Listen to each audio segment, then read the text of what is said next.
म्हणून अयोध्येतल्या लोकांनी फटाके फोडले, म्हणून अयोध्येतल्या लोकांनी नवीन वस्त्र धारण केले, म्हणून अयोध्येतल्या लोकांनी गोडधोड करून खाल्लं. रामाचा वनवास संपला.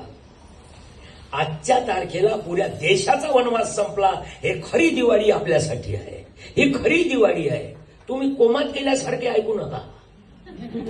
थोडस चैतन्य असलं पाहिजे तुमच्या चेहऱ्यावर.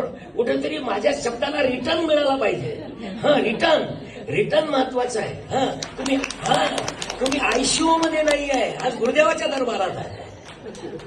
ध्यान देऊन ऐका, थोडस लक्षात घ्या. आज या देशाची खरी दिवाळी आहे. आम्ही स्वतःला जर धर्मवान समजतो, आजचा सर्वात मोठा सण प्रत्येकानं साजरा करायला पाहिजे होता. सर्वात मोठा सण आहे हा. दिवस जर जन्माला आला नसता तर नागपूरचं नावही नागपूर राहिलं असतं की नाही हे सांगता येत नाही. हा दिवस जर जन्माला आला नसता तर तुमची आमची भेट झाली असती की नाही हेही मला सांगता येत नाही. म्हणून 15 ऑगस्टच्या नावाची एक टळी वाजून द्या सगळ्यांना.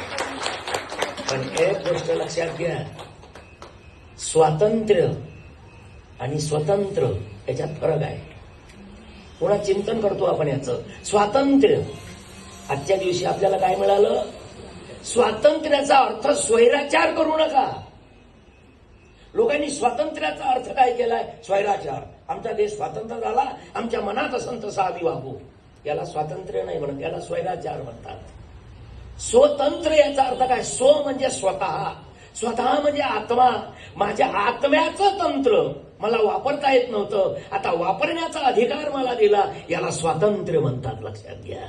आज आपण मनाच्या इंद्रियाच्या गुलामगिरीत आहोत.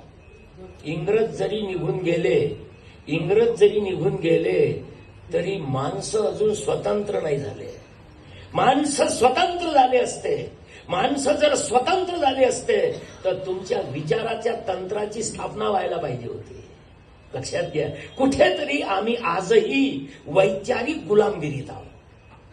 कुठेतरी आम्ही आज आमच्या इंद्रियाच्या मनाच्या गुलामगिरीत आहोत. आणि याचा मुक्त अभ्यास करण्याची शाळा, याला म्हणतात मुक्त विद्यापीठ, त्याला म्हणतात आध्यात्मिक साधना, त्याला आपण सुरुवात करणार आहोत. म्हणून त्या नावाची पुन्हा टाळी वाजवून द्या.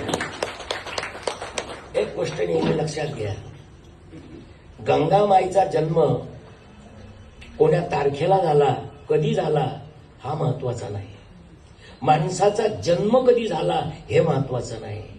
माणूस कर्तृत्वानं समाजामध्ये प्रगट कधी झाला ते महत्वाचं आहे. म्हणून गजानन महाराजचा जन्मदिवस होत नाही. कोणता दिवस होतो? प्रगट दिवस. आणि तुम्ही आपल्या लेकराईचे काय करता? नाही करत. वाढदिवस. जन्मदिवस नाही करत, वाढदिवस करतात. जन्मदिवस कोण कोण करते त्यांनी हातवर करा. लेकराईचे कोणताच बाप जन्म गणवंतराव म्हणते मी करतो, म्हणते टाळी वाजून द्या त्यांच्या नावाची. जवळ आपण सगळे वाढदिवस करतो. काय करतो? वाढदिवस करतो. आज जन्मदिवस आहे, रामाचा वाढदिवस आहे असं कधी लिहिलं आहे का कुठं? कृष्णाचा वाढदिवस. आज काय आहे?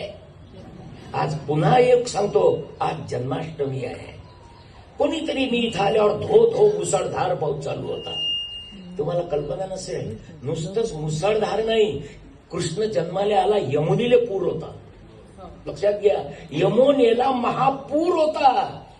म्हणजे आज आपला यज्ञ सार्थकी लागला असं म्हणतात. गीतेमध्ये म्हटलंय, यज्ञात भवती पर्जन्या.